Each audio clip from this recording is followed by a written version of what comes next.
Halo teman-teman, pada video kali ini kita akan membahas mengenai sediaan pil. Selamat menyaksikan. Yang pertama kita masuk ke konsep dasar sediaan pil. Nah, menurut Farmakope Indonesia edisi 3, pil didefinisikan sebagai sediaan solid berbentuk massa bulat yang mengandung satu atau lebih bahan obat. Dalam formulasinya, sediaan ini memadukan zat aktif dengan berbagai bahan tambahan seperti pengisi, pengikat, pembasah, penabur hingga penyalut dengan standarisasi bobot rata-rata di rentang 100 sampai 500 mg. Nah, saat ini penggunaan pil memang sudah jarang ditemukan di pasaran karena kalah bersaing dengan inovasi sediaan tablet dan kapsul.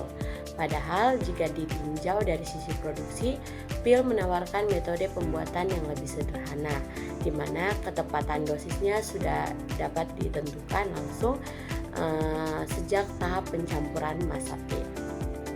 Berikut adalah karakteristik bentuk fisik.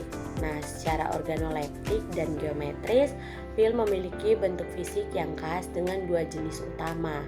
Nah, yang pertama itu bentuk bulat sempurna. Itu merupakan bentuk standar dihasilkan melalui proses pemotongan massa pil menggunakan alat pemotong tradisional atau modern. Keunggulannya adalah meminimalkan luas permukaan sediaan per satuan volume sehingga dapat memperlambat degradasi zat aktif akibat paparan udara luar. Yang kedua adalah bentuk lonjong, adalah modifikasi yang sering ditemukan pada pil modern atau sediaan herbal tertentu seperti jamu atau pil ekstrak Chinese medicane. Nah, bentuk ini dirancang secara ergonomis untuk memudahkan proses penelanan karena bentuknya lebih selaras dengan anatomi esofagus manusia. Berikut penggunaan secara oral. Nah, pil dirancang secara eksklusif untuk rute oral, yaitu ditelan dengan bantuan air. Mekanisme perjalanannya di dalam tubuh adalah sebagai berikut. Yang pertama itu melewati esofagus, pil masuk dan melewati kerongkongan berkat lapisan penyalut atau zat pembasah yang membuatnya licin. Yang kedua masuk ke lambung, pil bersentuhan dengan asam lambung. Agen penghancur dalam pil menyerap cairan, membengkak dan menyebabkan pil pecah menjadi agregat yang lebih kecil. Yang ketiga, usus halus. Zat aktif yang telah larut diabsorpsi melalui mikrofilis usus halus untuk masuk ke dalam sirkulasi sistemik atau pembuluh darah. Teman-teman bisa melihat di sini ada tabel perbedaan antara pil dan tablet. Berikut di tabel ini teman-teman bisa melihat ada kekurangan dan kelebihan dari sediaan pil. Yang kedua adalah performulasi sediaan pil. Nah, tahap performulasi sangat krusial untuk memastikan zat aktif dapat digabungkan ke dalam bentuk pil tanpa menurunkan efikasi terapinya.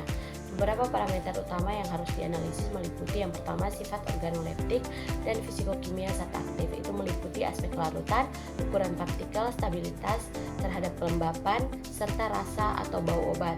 Yang kedua kompatibilitas eksipien. Itu memastikan bahan tambahan seperti zat pengikat atau pembasah tidak berinteraksi secara kimiawi dengan zat aktif yang dapat menurunkan bioavailabilitas. Yang ketiga, karakteristik reologi massa pil. Itu zat aktif harus dievaluasi apakah memiliki sifat kohesif yang baik ketika dibasahi agar mampu membentuk massa yang plastis, tidak terlalu keras atau tidak terlalu lembek atau lengket. Yang keempat, target bobot sediaan. Penentuan dosis zat aktif akan mengarahkan pemilihan bobot rata-rata pil, apakah masuk rentang pil kecil 100 sampai 250 mg atau pil besar 251 sampai 500 mg guna menentukan rasio jumlah pengikat yang diperlukan. Yang ketiga adalah eksipien dan komponen formulasi sediaan pil. Nah, formulasi pil yang ideal membutuhkan kombinasi eksipien fungsional berikut untuk menghasilkan massa plastis yang stabil. Yang pertama adalah zat aktif, itu komponen terapeutik utama baik berupa isolasi murni maupun ekstrak kental atau kering tanaman obat. Yang kedua, zat pengisi berfungsi menambahkan bobot jika dosis zat aktif terlalu kecil agar pil mencapai ukuran ideal. Contohnya akan dasar manis yang ditiadakan zat aktifnya atau laktosa. Yang berikut, zat pengikat itu komponen paling vital untuk merekatkan antar partikel serbuk dan memicu sifat kohesif atau plastis. Contohnya susliquidea atau PDA. Zat pembasa itu zat cairan yang berfungsi melarutkan atau menghidrasi pengikat sehingga terbentuk massa yang kenyal dan bisa digulung. Itu contohnya aqua destilasi, sirup simplex, gliserol dan lain-lain. Berikut ada zat penabur, itu serbuk halus yang ditaburkan pada alat pemotong dan wadah penampung agar pil tidak saling melekat atau satu sama lain atau menempel pada alat. Itu contohnya ada spora pakuan. Yang berikut zat penyalut, itu lapisan tipis eksternal yang diaplikasikan setelah pil kering untuk menutupi rasa pahit, menahan oksidasi udara atau mengatur pelepasan obat. Contohnya ada Basidium tolutanum, gelatin, dan atau sirlap.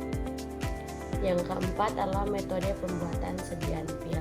Yang pertama, pembuatan massa pil itu mencampurkan zat aktif, pengisi dan pengikat kering di dalam mortar sampai homogen.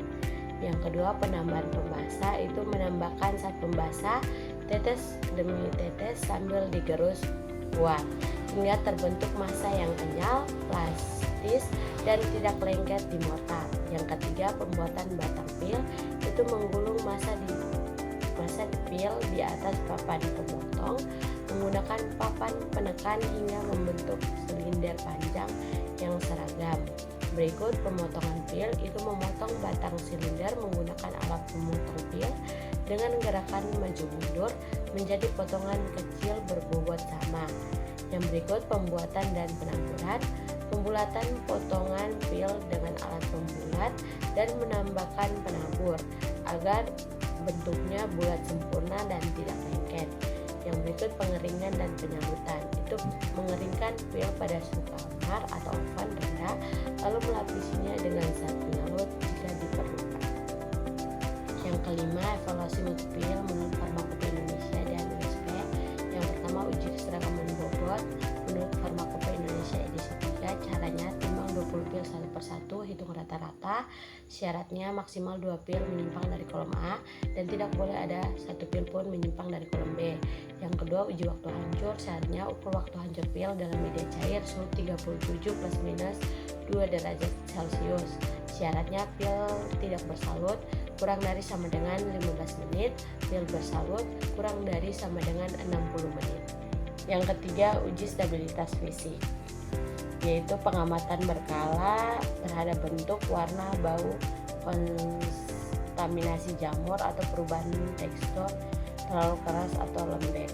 Yang keempat, uji disolusi, itu memastikan pelepasan dan laju kelarutan zat aktif dari matriks pil ke dalam media disolusi agar dapat diserap tubuh secara optimal. Yang keenam, pertimbangan pemilihan formulasi atau bahan aktif dan aplikasi tradisional. Aplikasi pil modern berfokus pada obat konvensional, jamu, herbal, dan fitofarmaka. Pertimbangannya, yang pertama, karakteristik bahan alam, itu ekstrak serbuk. Ekstrak kental bersifat lengket, maka pembasa dan pengikat harus dikurangi drastis agar tidak terlalu lembek. Serbuk kering membutuhkan rasio pengikat dan pembasa yang lebih tinggi. Keamanan eksipien, itu tradisional, menggunakan eksipien alami seperti madu untuk menjaga konsep backbone natural dan memenuhi regulasi BPOM. Penerimaan konsumen, pil tradisional berukuran kecil lebih mudah ditahan dibandingkan tablet herbal komersial yang umumnya besar dan berkompeten. Yang terakhir, teman-teman bisa melihat di tabel ini ada masalah umum dalam formulasi dan produksi serta penyebab dan solusinya. Baik, sekian penjelasan dari saya mengenai sediaan pil. Semoga teman-teman bisa mengerti. Terima kasih.